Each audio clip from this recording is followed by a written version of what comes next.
Fala empresário, fala empresária. Vamos falar sobre como que a família afeta os negócios? Eu gosto de falar aqui para um público bem amplo de empresários, porque eu sei que existem empresários iniciantes, empresários experientes, a galera do comércio, bares, restaurantes e tem também a galera das startups. Então, esse bate-papo que nós vamos fazer hoje vai valer para diversos tipos de negócio. Então me conta aqui qual que é o seu negócio para eu ter mais inspiração e produzir mais conteúdo para vocês aqui nesse meu canal. Bom, eu sou Paulo Veil, eu sou especialista na área de família e também especialista na área de direito empresarial.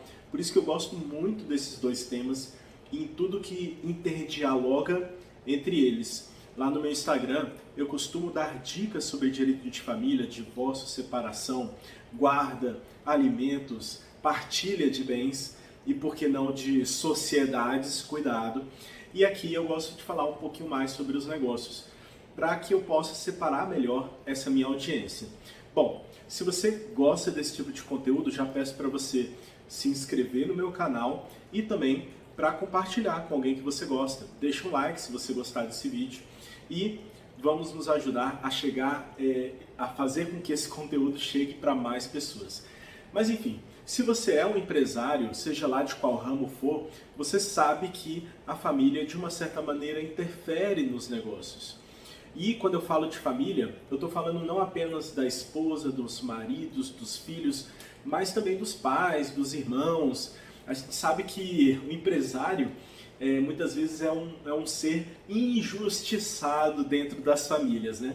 É aquela pessoa que todo mundo tem um certo pessimismo com relação ao negócio, porque você às vezes tem algum familiar, algum irmão que é médico ou que seguiu alguma outra área, advogado, e o empresário está lá ralando, sofrendo para manter o seu negócio, né, na ativa, e muita gente falando, saiu um concurso público, né, você não vai fazer esse concurso público, seu primo passou no concurso público, né, o que tal você começar a fazer algo para a sua vida, né? Então, às vezes, o empresário é esse ser injustiçado pela família. E quando nós temos, eu também sou empresário, além de advogado, professor, também tenho uma empresa, e quando nós temos, então, nossas famílias, nossa esposa, companheiras, nossos filhos, a gente sabe que também temos uma pressão muito forte vindo deles. Por quê?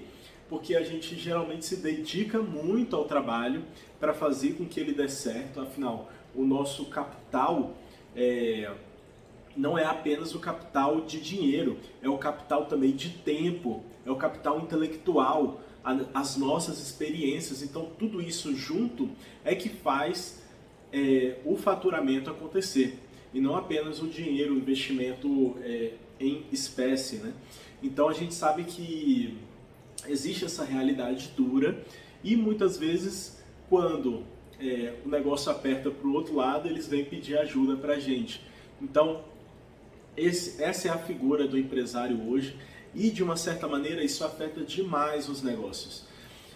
Quando a gente fala de causas de família dentro da área empresarial, ou seja, quando eu tenho clientes empresários ou clientes que são o companheiro, o marido, a mulher do empresário, eu tenho que lembrar que a sociedade empresária também é um patrimônio, assim como também as suas dívidas, né? Então, é muito importante lembrar disso quando a gente vai tratar, por exemplo, de uma separação. Um momento muito difícil, em especial na vida dos empresários, porque a gente sabe o quanto que isso afeta.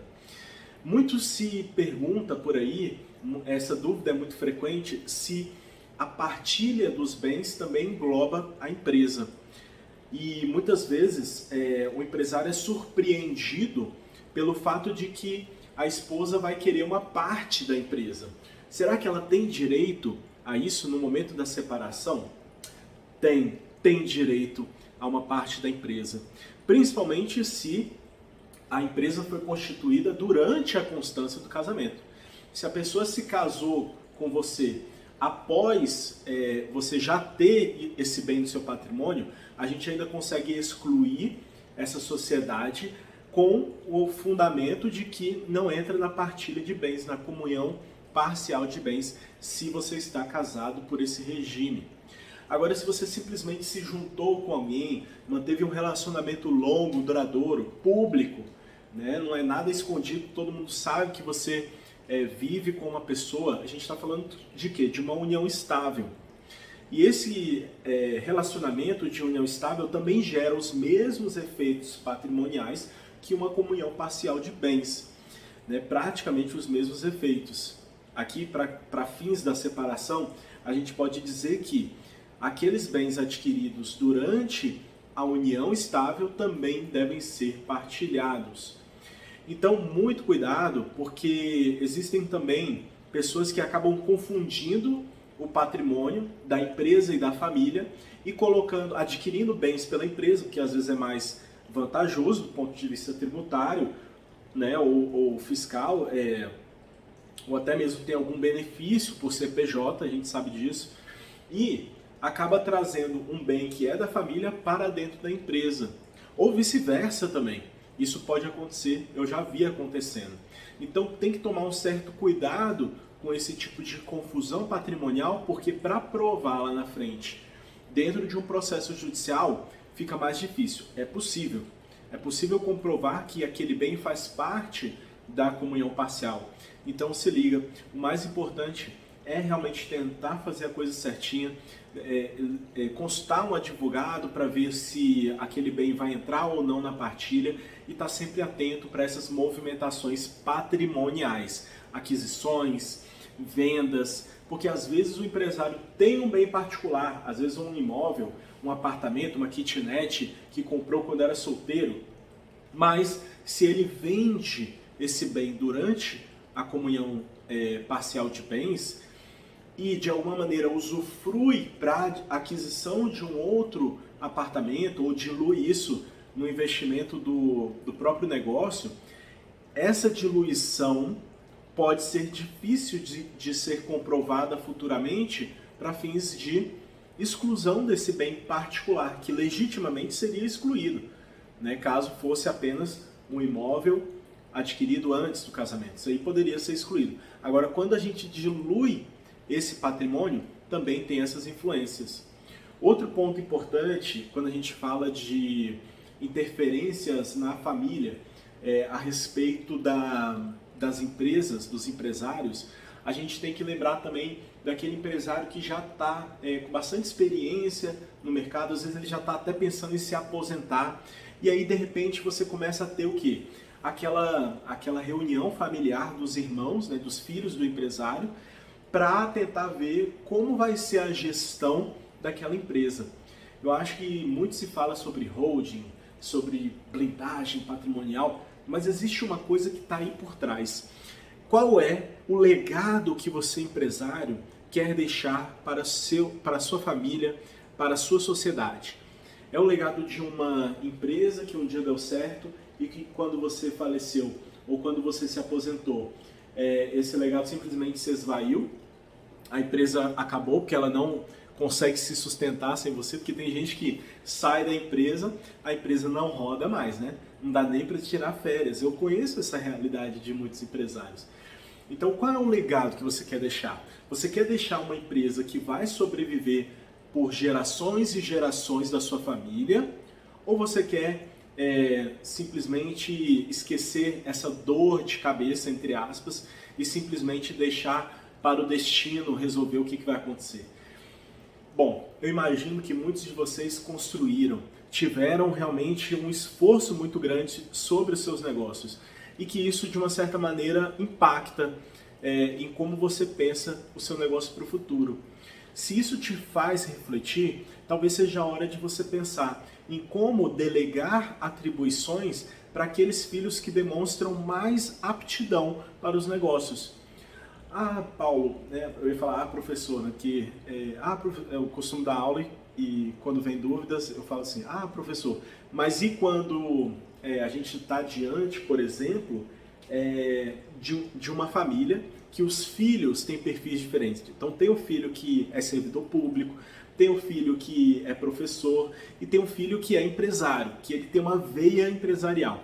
Como que eu posso fazer a administração desses conflitos para que, na verdade, eu evite uma briga no futuro sobre a administração da empresa? Às vezes eu sei quem tem aptidão para realmente tocar a empresa para frente. E às vezes a gente sabe que nem todo mundo, nem todos os filhos têm essa aptidão, né? Essa capacidade. E isso não é nenhum problema, não é nenhum demérito para aqueles filhos. Então cabe sim, primeiro, fazer uma consulta com o advogado, ver como é que funcionam essas questões e depois fazer uma reunião familiar, até mesmo com o advogado, para ele explicar melhor como que funcionam as questões, qual é a preocupação do empresário, pai de família ou a mãe, né, que está ali envolvido nos negócios, para justamente gerenciar como que vai ser, planejar como que vai ser a distribuição das tarefas, dos lucros no futuro, quando o empresário quiser, por exemplo, se aposentar. Por que não se aposentar mais cedo, deixando ali um cargo de conselheiro da empresa e vendo de camarote, né, como que o seu filho, com aquela aptidão de empresário, vai tocar os seus negócios. Eu sei que isso pode parecer um pouco delicado, mas se você não está pensando nisso, talvez você não esteja dando a importância realmente às questões prioritárias do seu negócio, que é a sobrevivência a longo prazo. A gente tem uma tendência, né, de ficar sempre apagando fogo e não pensar nas coisas de médio e longo prazo. A gente sabe que isso não é o ideal. Mas se vocês precisarem de ajuda para esse planejamento, para analisar quais são as consequências que a família traz dentro dos negócios, essa é a minha especialidade. Eu posso te ajudar. Então contem comigo, sou Paulo Veil, advogado, professor, especialista nas áreas de direito de família e empresarial, e estou aqui para o que precisarem. Me segue também lá no Instagram, lá eu dou bastante dicas sobre direito de família, aqui também. Então se inscreve no canal, deixa o seu like e compartilha esse vídeo com outro empresário que pode gostar desse tema. Um forte abraço, até mais!